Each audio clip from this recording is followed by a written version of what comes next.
Welcome to another edition of Comic Shop Talk. This is Chris Mills. Actually, no.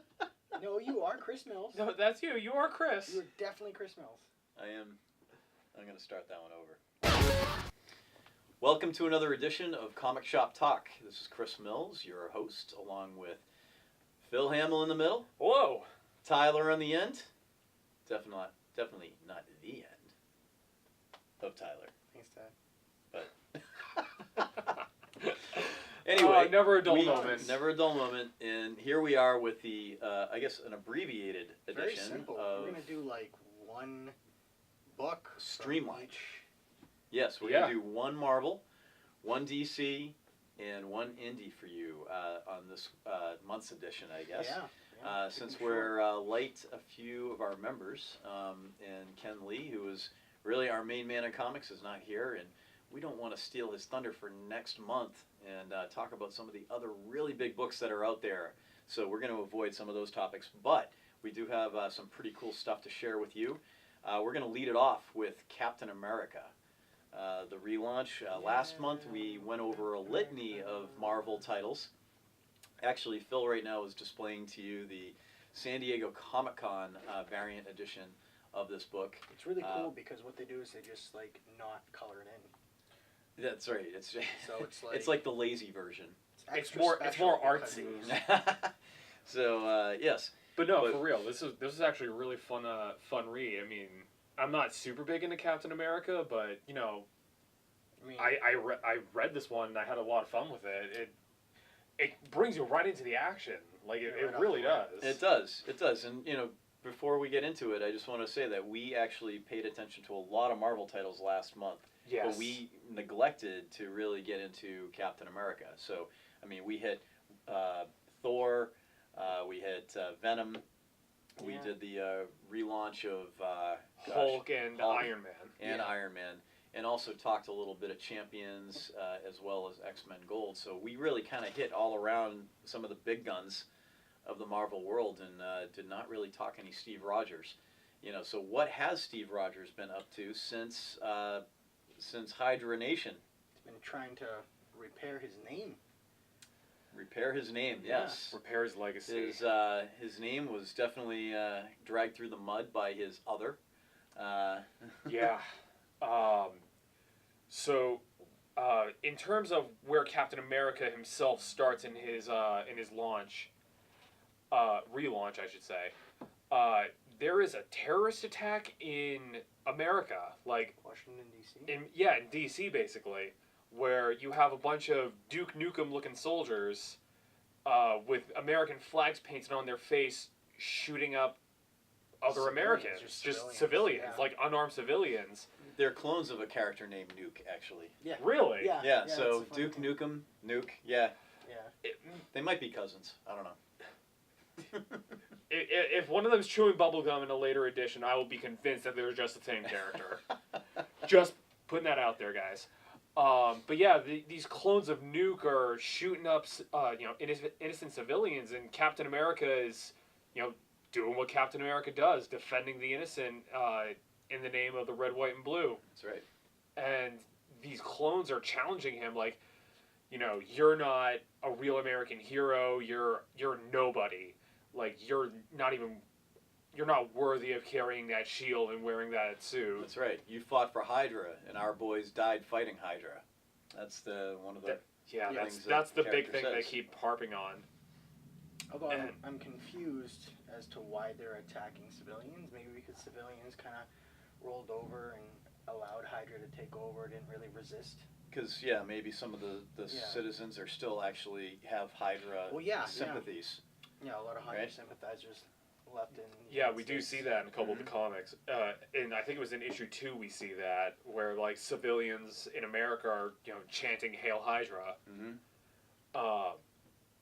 Another thing too is I kind of got the vibe that these clones of Nuke weren't like they were angry at the civilians. One, for being Hydra supporters, and also it seemed like they were like just the general lack of appreciation that a lot of civilians have towards veterans. I mean, maybe that's just me reading too deep into it, but okay, like you have It's not vets. something I thought of, but that's an interesting. You have I'm observation. bringing real world Take, stuff yeah. into this. You have Wow, okay. vets who return home and Mhm. like, yeah, they're legitimate heroes, but you see them sitting on the side of the street, and Yep. people just walk by and say like, "Oh, get a job, you bum," and like, there's no respect for these these heroes, Mhm. and so I kind of picked up those kind of vibes from Yep. from Captain America over here. That is an interesting observation. Didn't even pick up on that. The writer of the Captain America book actually came from Black Panther. It's I'm gonna mess up the name, but it's Ta-Nehisi Coates. So I apologize if I really. I'm pretty confident I got the last name pronounced correctly. I'm not sure about the first. So all due respect and apologies to the writer. But he did a wonderful job on the Black Panther book, and coming over now, and he's taking Captain America. So, and I believe his background as a novelist. I believe that, it. That was not. He did not start off as a comic writer, and I remember that story back from when he took over for Black Panther. It was his first time writing a comic book, and it just translated really well. So, so I'm very excited to see which direction Coates decides to take Steve Rogers. Yeah. We're 2 issues in, and so let's talk a little bit about maybe the stuff that's surrounding. So we had the terrorist attack, right? Yes. It paints that picture of, unrest on the home front. Meanwhile, there's also stuff going on halfway across the world. Yeah. So in the Russian front, we have Hydra settlement, like Hydra territory in Russia, and these 2 like I don't remember the name of their organization, but they're basically Russian communist versions of Hydra. Or they seem to be anyway. They seem to be are executing Hydra people, Hydra agents, and the people of Russia liberating. Yes, liberating them from where one head is cut, 2 will grow, kind of thing. Mm-hmm. So we have these mysterious power players who have entered into the game, basically. And what are their goals? What are they planning in the long haul? We don't know yet. We didn't get to see much of them in the second issue. We saw them mostly in the first one, and even then, it was a blip in the front and then a blip towards the end. Like they were the bookends of this first issue. Yeah. Yes. So how that comes into play with what's going on in Cap's world, it seems that you've got Cap, who is still with Sharon Carter, the love of his life. Sharon is still a very highly entrusted individual within the government. Thunderbolt Ross, who is now no longer a military general, but he is a high-ranking, almost like a politico now, right? Yes. He's got some kind of role within the White House. And he was specifically hired in because of his experience with the military and working with high-case profiles like Cap and Nuke and things like that. Like, they specifically address that because of his familiarity with those characters. Mm-hmm. He has been hired. He's been, was it paroled by the from prison? Yep. Paroled from prison, yes. There's a little bit of a controversy about that because I think Cap is feeling like, why is he walking free? Why is he walking free? But it's revealed, and we knew that during the Hydra takeover, the takeover of Hydra, that he actually did battle against Hydra to stop that takeover from continuing. So which has earned him some favor, and with the current administration. So bottom line is, though, when it comes time for Cap to be brought in like as he normally would throughout the history of his character, be brought into the inner circle, the war room, basically, to secure American national security. We find that he's been kind of edged out, and stopped the yellow tape. And Ross has pretty much basically said, "Listen, Cap, I absolutely respect you. I respect who you are, but this is not your time, but. Yep. Which is a further slap in the face is that Sharon Carter is the one that Ross comes to. He comes to both of them and he says, Sharon, you're the one that's needed. You're needed in D.C. Yep. And this is this is foreign territory for Steve Rogers. Right, where he's not being trusted and called on. That's right. This is a whole new bag of worms for him to try and work with. And so his struggle is, in there's a lot of symbolism here I noticed throughout the book. It's the isolation of Steve Rogers. Yeah. Right?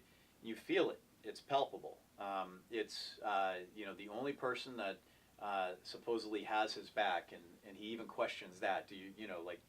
Sharon, do you trust me? Do you believe in me anymore? The love of his life. Does she even,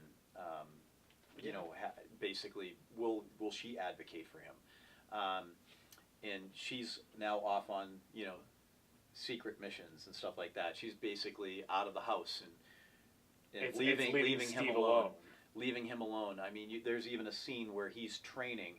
And he's literally fighting himself. He's fighting a hollow version of himself. Yes. But hollow isn't like a hologram, not like a zombie version of him. But it seemed like the symbolism in that was palpable. Very poetic and palpable, absolutely. Yeah. And so he's struggling within himself, and now he's boxing. He's literally he's got duking it out with himself. No friends to be seen. No one's hanging out with him. No one's having a Moxie. I imagine Cap would drink Moxie, wouldn't he? It seems like a very old-fashioned soda. I imagine Cap doesn't drink alcohol. I don't know. I don't know, maybe. Does he? Well, no, okay. I mean, I guess since comics are technically different from the MCU, but he did try to. I think he did try to take a drink of some Asgardian meat at one point. Oh, he did. Okay. Well, yeah. Good thing he knows how to party. I'm still standing by the Moxie. If he was drinking a soda, it would be a Moxie. He'd be drinking a Shirley I mean, Temple. it's Let's not be like he has to completely worry honest. about it destroying his figure.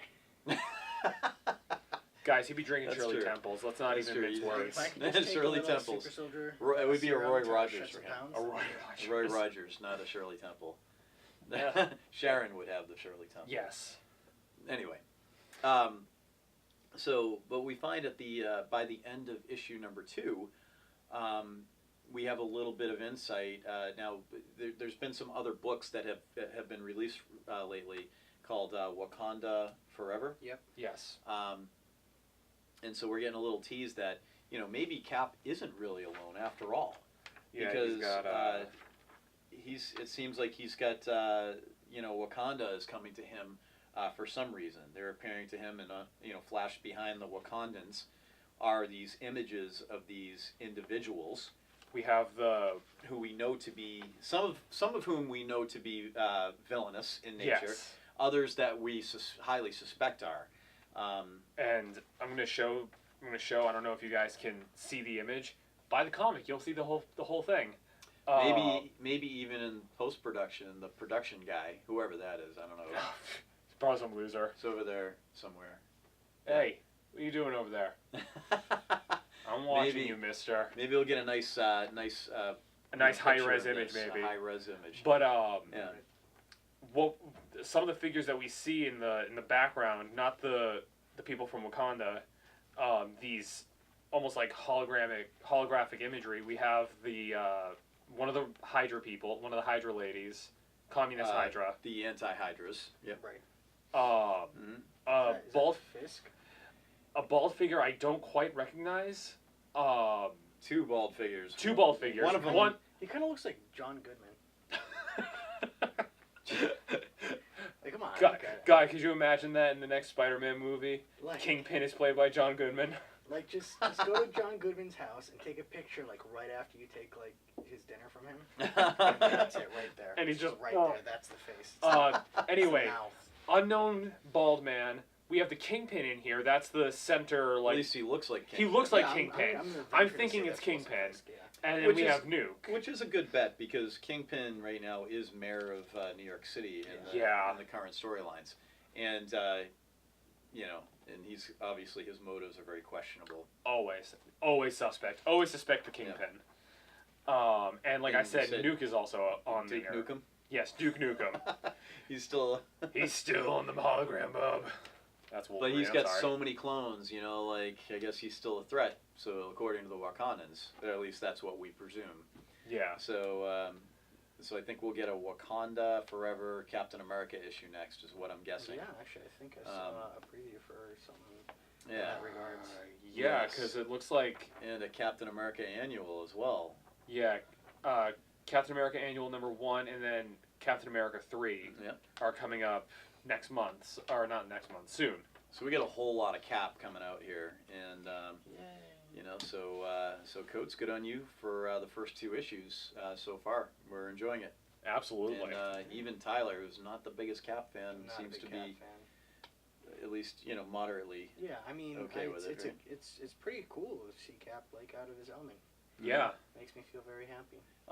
He just loves the misery that do. Steve I do. Rogers is going through. It just warms his heart down to his cockles.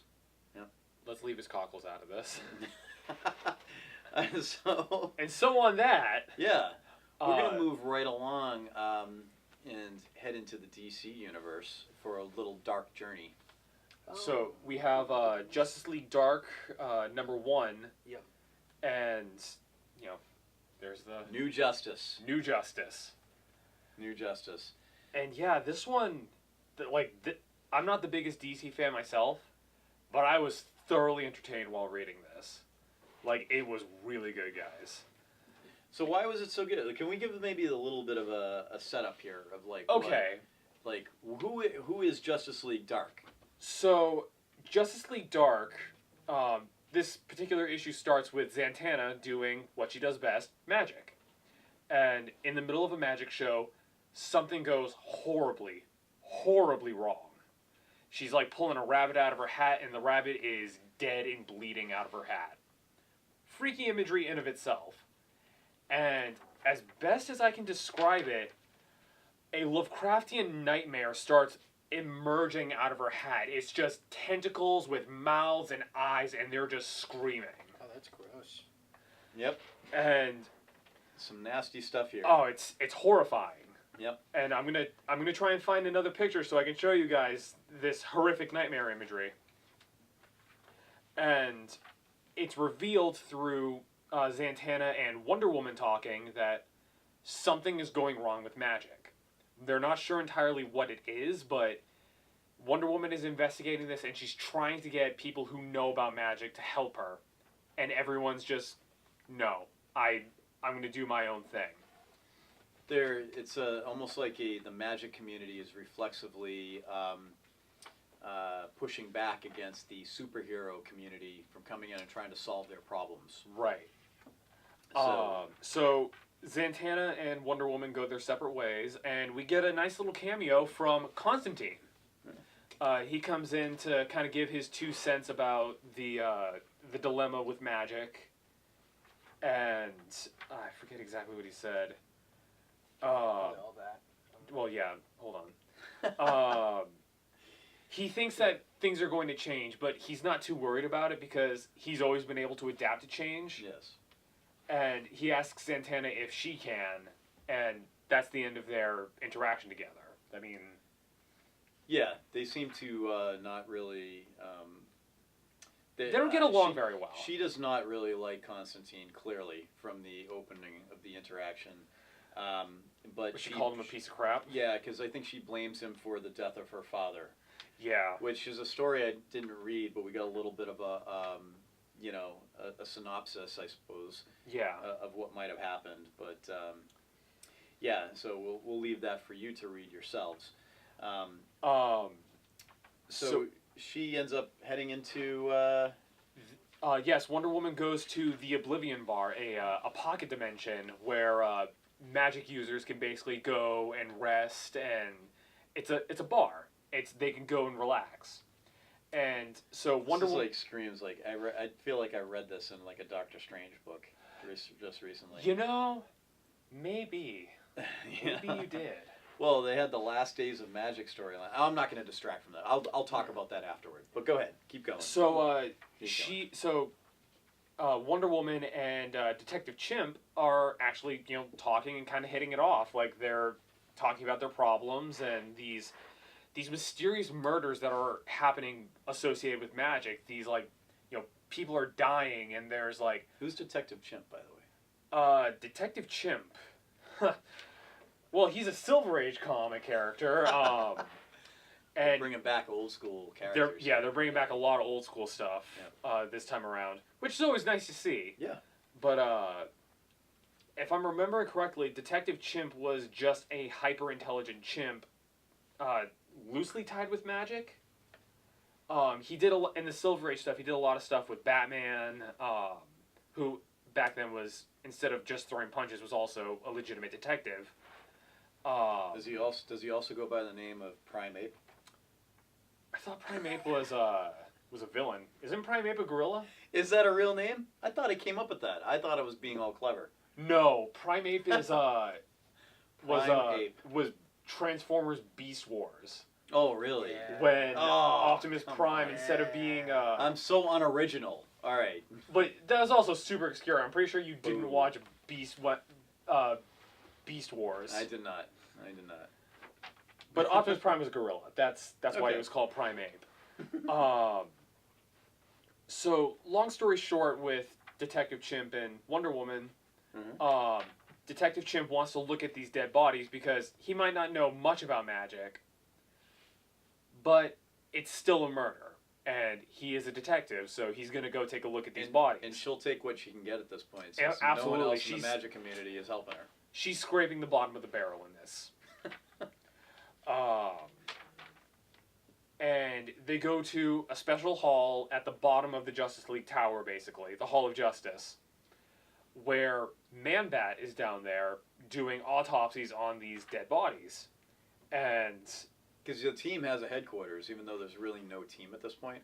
yeah, the Justice League gave Wonder Woman this area to, do what she needs to do, but she doesn't really have the team to facilitate it. Mhm. And we look in the lab, and there are just these horrible Cronenberg monstrosities. I mean, you got Yes. a guy with like intestines coming out of every orifice in his head. I'm kind of It's getting pretty skeeved out grotesque, looking at actually. it. Pretty grotesque. And It actually reminded me of John Carpenter's The Thing. yes, 1980. that's a lot of Cronenberg and Lovecraftian imagery in the Oh thing. yeah, absolutely. Also, Man-Bat, can I just say, is loving this. Like, he loves looking at these dead bodies because he's kind of sick that way. So, back to Zatanna, meets up with Swamp Thing and goes to the Tree of Wonder in Salem, where, Salem, Mass. There we go. hey, capital of magic in America, I guess? I don't know. I suppose. But anyway, Zatanna is called by the tree, and she actually has a vision from her father, Zentara, telling her that something is coming. Yes. And he doesn't exactly get to explain, like, we don't get to see what he's explaining it as. Yeah. But that doesn't matter, because back in the Hall of Justice, Cronenberg Nightmare's alive! That's right. They all wake up, Yeah. even though Cellular activity out of nowhere. dead tissue back to life, and this dead tissue begins to talk. In the third person, no less. Always a good time, folks. And they call themselves the Other Kind. The other kind. The Other Kind can see you, the Other Kind are coming, the Other Kind are nearly here. And But this- the good news is, is Zatanna, receiving this news about the Other Kind from her father, presumably, Yep. teams up with Swamp Thing, and they crash into the Hall of Justice to help destroy these Other Kind. so I guess Wonder Woman's gonna get her team after all. And so, to answer your question at the beginning, Chris, Yes. who is Justice League Dark? We Ooh. have Wonder Woman, Zatanna, Detective Chimp, Man-Bat, and Swamp Thing. There we go. That's a crazy team matchup. I've seen Wonder Woman and Zatanna work together before. I've seen Detective Chimp work with a lot of the Yep. Justice League, but Man-Bat and Swamp Thing, that's different, and I'm excited to see where that goes. Yeah. Well, what I personally loved about it, actually, maybe I should just shut my mouth right now and let Tyler talk a little bit about a DC Yeah, book. I haven't really said anything Yeah, I'm just trying to encourage you. regarding the book. Well, it's you guys just flow, and I'm over here just like, oh, just waiting for my turn. I'm sorry, So, dude. Interrupt me, please. No, like, I'm if not- I'm I'm talking too interrupting. much, please. not an interrupt. Your hair Of course. kind of has a nice flow to it. So, Yeah. So me you too. can kind of get into that action. Is that how it works? Yeah. I didn't know that's how it works. You want to feel the flow, you know? Um, Saying you're I've getting your mojo seen- going here. definitely kind of interesting.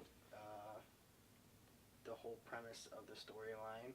Hmm. I feel like, just in general, like as far as comics go right now, there's like an ongoing theme of like all of these iconic teams that are getting broken apart, and then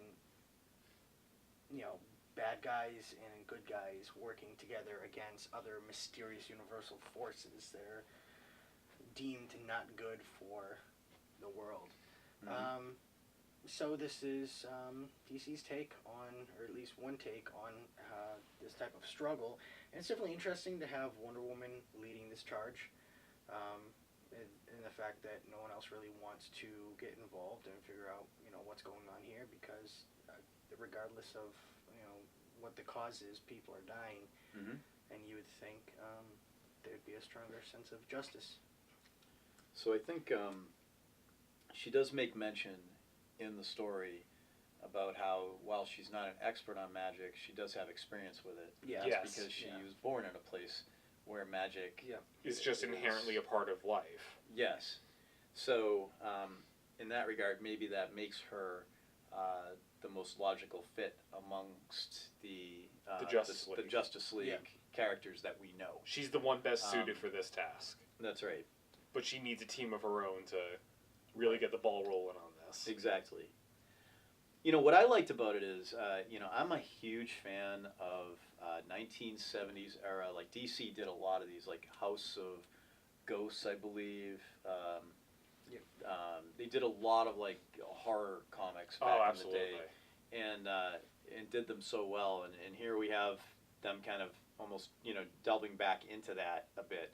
A lot of themes here that we found back then, and they're taking these characters, and I've always been a big fan of like B-list and C-list characters, Yeah. because I don't have an impression of these characters. Like there's no, Expectation. there's no expectation exactly. And you see They're fresh. Batman. Everybody has an idea of what Batman Yeah. should be. Everybody has an idea of what Superman should be. Captain America. Not Zack Snyder, but Zack Snyder has no opinion. But then you've got this huge pantheon of like B and C list characters in both Oh, yeah. Marvel and DC, and I love when they start getting their due. Yeah. Because I feel like I'm reading a fresh story. yeah. I'm like, I don't know what to expect from these people. Like I don't know what their modus operandi is. I don't know what they're faced with a critical situation, a high intense thing, and I don't know. Are they going to be able to handle it? Are they going to crack? Are they going to go the other direction? Are they going to, like what are they about? What's their their makeup? Like what do they got? And I think that's really cool. On that topic of Mhm. like B and C list comic book characters, Mhm. I actually started reading Moon Girl and Devil Dinosaur Oh yeah. because like I have a friend who was like, "Oh, dude, you'd love Devil Dinosaur," and I'm like, "Sell me on it. What is Devil Dinosaur?" And he explained it. I'm just like, I gotta get more Devil Dinosaur in my life. So yeah, Devil Dinosaur, yeah. It's it's great. another one, obscure, Super obscure, but he and Moon Girl had their little comic book series. I'm gonna say like 4 months ago or something like that. They Mhm. had like new comics going around with them. Yep. And they were really good. Like I read those and I loved them. Yep. But yeah, like guys, if ever you get bored with comics, look for like the C tier guys. Like you're gonna get gold nuggets out of those. I promise you. Yeah, I mean, you get something that's a little less predictable, in the end. But Absolutely. specifically with Justice League Dark, I'm going to touch upon again, like you mentioned it, the Lovecraftian themes. Oh, absolutely. The you know, the one thing I will say about it is it reminded me a lot of the Last Days of Magic storyline that I just read. I mean, it's basically a year old now for Marvel, Yeah. Yeah. and you know, magic was disappearing in the Last Days of Magic storyline. There, you know, it was basically these things from another dimension that were almost like inquisitors. Yeah. You know, they were coming in and basically taking the magic back. Basically, they thought magic was heresy, and they were just sworn to wipe it out. You know, and just absorb it all. You know, so this is not exactly like that, but you've got some things in here like that bar that you know all the magicians hang out in. Well, you know, in the Last Days of Magic storyline, there was that bar that all the Marvel magicians hung out in. You know, that was in another dimension. Um, you know, you've got magic going awry, which is exactly what was happening in the Last Days of Magic storyline. Things are just unstable. You know, so you know, I almost feel like maybe the writers here have maybe taken a little bit of a cue, Yeah. you know, from the recent Doctor Strange storyline, which was highly successful. But that's okay. You know, they can make it their own. I mean, they've already changed some details from that story, so it's all good. You know, you're going to get Swamp Thing, which is awesome. Love Swamp Thing. I think we talked about Man Thing and Swamp Thing. Yeah, we talked about Man Thing. Yeah. And we had a bit of a kerfuffle about who came first. Who came first, right? And you know, but that aside, you know, lots of cool characters, lots of cool themes, and you know, just be ready. This is not not a kid's book. No. There's some stuff in here. It's a little bit scary imagery, you know. So definitely, it's left to the older reader, I believe. I'm 24 and I was kind of wigged out by the things I was seeing. So, you know, take that as you will. Mm-hmm. Absolutely. And with that, I think we're going to move on to our indie book, Yeah. which is Tyler, you want to from, take the helm on this one? Yeah, or- Titan okay, Comics. Yeah, so we're going towards the video gamers appeal with this one. For those of you out there who have played any of the Dark Souls series? Wow, I'm tired. Wow. It's okay, buddy. Yeah, well, it's because I haven't talked very much. That's why I don't know how to use words It's anymore. so exhausting not to talk. Well, exactly. So yeah, the Dark Souls series. For those of you who love the games but did not know, there are comics for Dark Souls. They started coming out a little over a year and a half, 2 years ago. With the first maybe run even of Dark 3, Souls. yeah. This particular run is the Age of Fire, and Which is really good. it follows the storyline of a character who is a Silver Knight of Gwyn. By the name of Archon, and he was thought to have slayed a dragon during The Conquest of the Dragons, the Great War with the Dragons. No one but him knows that it was actually Artoris, the Wolf Knight, who actually defeated that dragon. But still, Gwyn thought it was him and gave him the name of Dragon Slayer. And now, years later, they are beginning to suspect that there are dark things occurring in the city of Izalith, and they're tasked with going down and finding what's going on. On a side story, Seath seems to be up to some stuff too. For those of you who don't know, Seath is a giant scaleless dragon who has some mastery over special arts. And yeah, so there's a lot going on with the storyline. It's really hard to explain if you've never actually played the game, because it's a lot of character names and that you don't really get unless you've played. Right.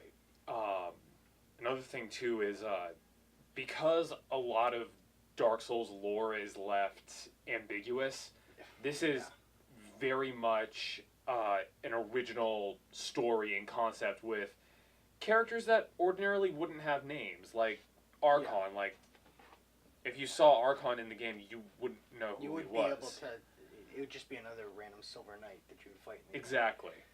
So it's cool how they're able to actually take like the lore that is set in the game, which is like something that you merely get for if you play, you can play through the entire game and really not even get that much of the backstory. Like you really have to read like item descriptions and stuff like that to get a lot And of the infer. lore. Yeah, and a lot of it is just postulation. But here they're actually able to take a lot of that loose information and weave a very interesting story behind Absolutely. it. Yeah, very much so. One of the things that I liked in these comics was the character of Seath. To kind of go into a basic story about him, dragons in this universe are effectively immortal. Like, they can't be killed. Essentially, like, the idea is that dragons can't be killed and they are ageless.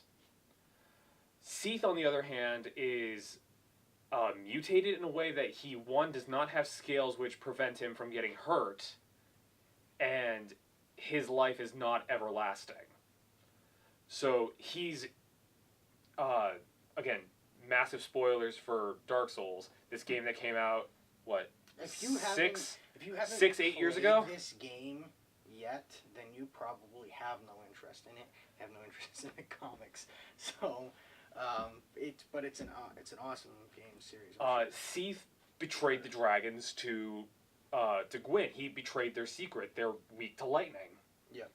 And in exchange for this knowledge, Gwyn granted Seath amnesty for the crime of being a dragon, and also gave him a royal title. And so this dragon monstrosity, this pale monstrosity, is a duke. Yeah, yeah.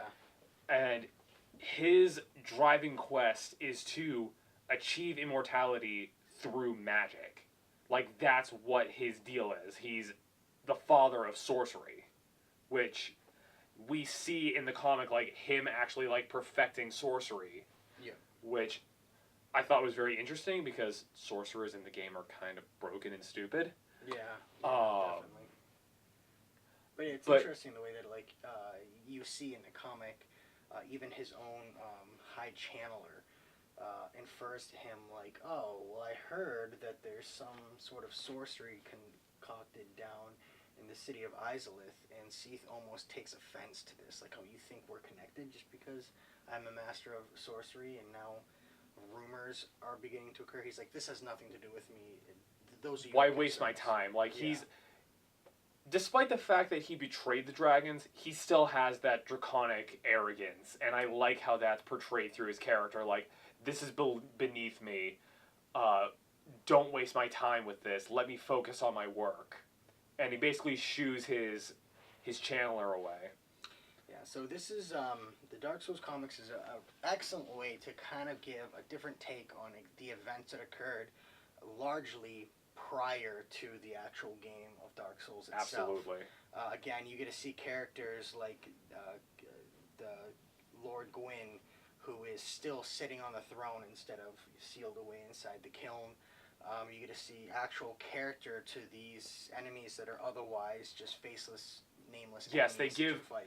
They give a lot of these faceless characters not only names, they actually give them faces. You see these characters without their helmets on, and Well, not Archon, well, not all of them, because but like Silver Knights are of a different breed. absolutely. But like a lot of these, like, you know, enemies that you would normally see with like helmets and masks on, you see them without, and it's like, oh, they are human, they are people. Just in a large way, it makes it very different when you play the game, because then you go back and now you're not just fighting like a random Silver Knight. Now you're thinking like, oh, what was this character before? Like, Who was this guy? Yeah. So I have a question. Yeah. Since I am not a reader of the Dark Souls comics, nor am I a player of the video games, there have been several Dark Souls series Yep. Yes, to I think date. this is the fourth. I think so. Yeah, The fourth or iteration? the Yeah, third or fourth. Usually they're only like 4 to 6 books long. So, do these books do they follow like a sequence? Is it like are they tied into one another? Like, should you read the first series before don't you think read so. the latest series, or they is it don't. are they standalone type? They really things. don't. Aside from the fact that there is a grand kind of storyline to the Dark Souls series through the games, Mhm.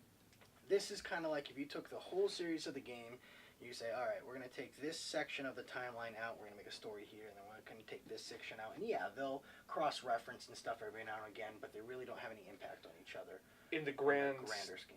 in the grand Okay. storyline, they are individual stories with some to no tandem with each other. Okay. But it does give a little bit more of an interesting story to the different places and enemies that you'll fight in the game itself. Okay. Yeah, basically. Anything else? Well, another thing that I've noticed about this is the art style. Oh, the art is amazing in these books. Oh, yeah, absolutely. But it's not just that it's amazing. It's just done in a different way that I'm used to reading comics. Right. It's almost like it appears to be like a painted style. Almost. I was gonna say they're almost like instead of comic panels, they almost look like art pieces. Like you could see like a painting of this in a museum, right? And it would absolutely belong.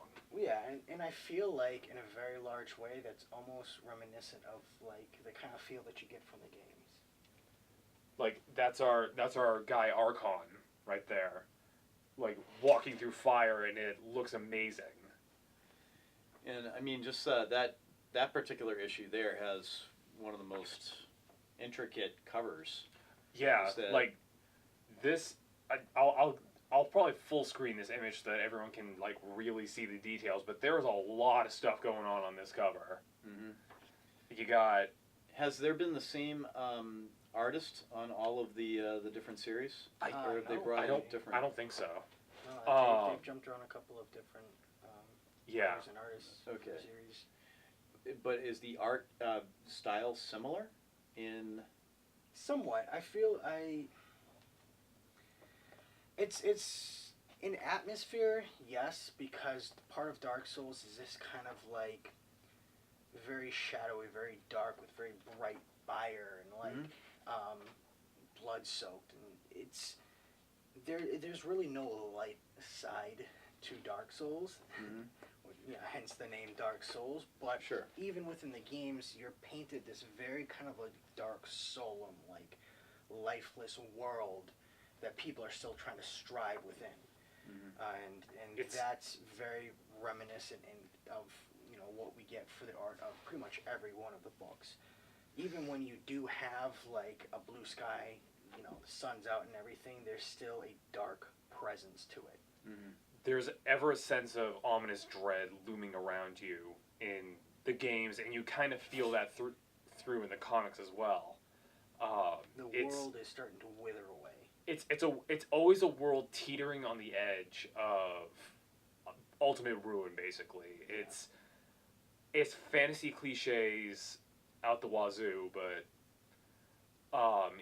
it's almost expected because this is just a world of cycles and rebirth where the world goes throughout its cycle, and then as it begins to fade, a hero will inevitably rise to either link the flame and let the Age of Light go on again, or let it burn out, and the world will go through a cycle of dark until inevitably another fire is kindled.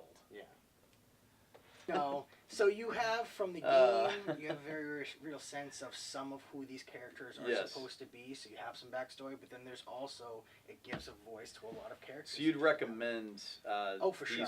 to the video game audience. If you are a lover of the comics? Dark Souls game, absolutely read the Dark Souls comics, and then go back and replay Dark Souls, because it's going to change it for you. Especially because this doesn't just link to any one of the games, it references each of them to many of the games. You see a lot of that. Yeah. Awesome.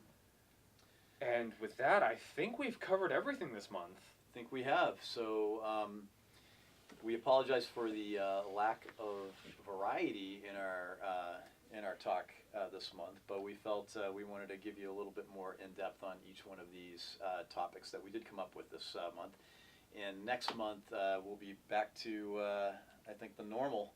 Yeah. And I'm sure Ken's going to have some surprises for us, and he's going to be so many itching to talk since he's been chomping at the bit for 2 months. So anyway, we thank you very much for viewing, and we encourage you to come visit the shop if you're in Massachusetts, the Rhode Island area, Connecticut, Massachusetts, Rhode Island, Connecticut. We're basically Maine, right there.